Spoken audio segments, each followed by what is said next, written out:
Le panafricanisme, il n'est pas africain. Oui, absolument. Il est né aux États-Unis. Il est né aux États-Unis, il est né dans les Caraïbes.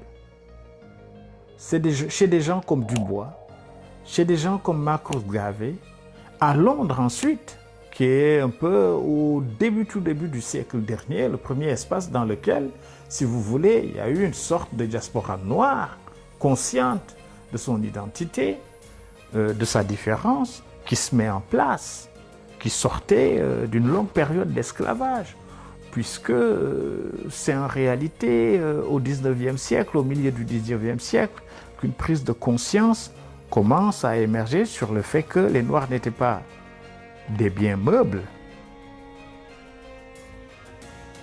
mais des humains comme tous les autres. Est-ce qu'aujourd'hui vous comprenez que chez nous, certaines personnes qui sont présentées ou qui se présentent comme panafricanistes soient décriées? Oui, mais chacun a la liberté d'agir et de se battre pour la cause à laquelle il croit. Ce n'est pas la question.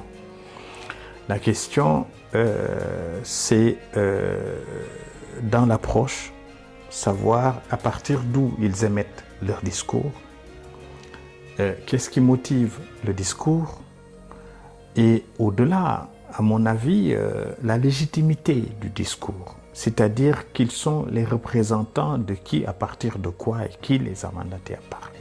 En général, ce sont des bonnes questions à poser. Ensuite, la question de leur indépendance d'action et d'idées à partir des moyens. Comment trouvent-ils les moyens de vivre et de voyager autant?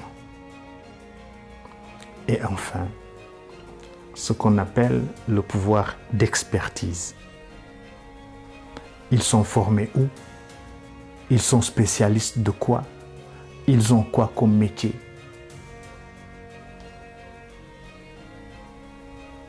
À mon avis, il faut avoir la même rigueur pour se poser ce genre de questions. Parce que les Africains, surtout les jeunesses africaines, ne doivent pas accepter que quelqu'un arrive d'où, de n'importe où, pour porter des idées qui sont parfois pas des idées justes, et juste au nom de la souveraineté, voilà, leur donner crédit dans ce qu'ils disent. Je crois que les jeunesses africaines doivent être plus exigeantes que cela. Voilà, moi, c'est ma question. Je vois des gens parler, agir, et j'avoue que parfois, parmi ces débatteurs-là, franchement, il y en a qui foutent plutôt la honte.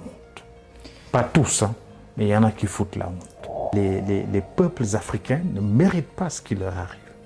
Que ce soit au Niger, au Tchad, au Mali, au Burkina ou ailleurs où cela pourrait se produire.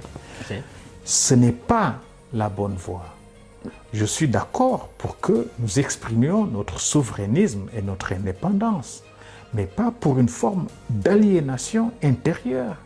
C'est ce qui s'est passé pendant les indépendances de 60, où les Blancs, les Toubabs sont partis, les colons sont partis, ils ont laissé, pire, des dictatures, et parfois des dictatures militaires. Il n'y a aucune différence, voyez-vous. Il n'y a aucune différence. Et surtout, et la CEDEAO et l'Union africaine dans tout ça. La CEDEAO a raté plusieurs fois le moyen, l'occasion de se réformer, de changer, d'évoluer vers autre chose. Doit-elle disparaître? Elle s'en est tenue à des... Non. Non, au contraire. Elle est utile, elle est importante, elle doit juste évoluer vers autre chose. Maintenant, moi je crois que c'est aux peuples africains d'assumer leur destin et les Maliens sont en train de le faire.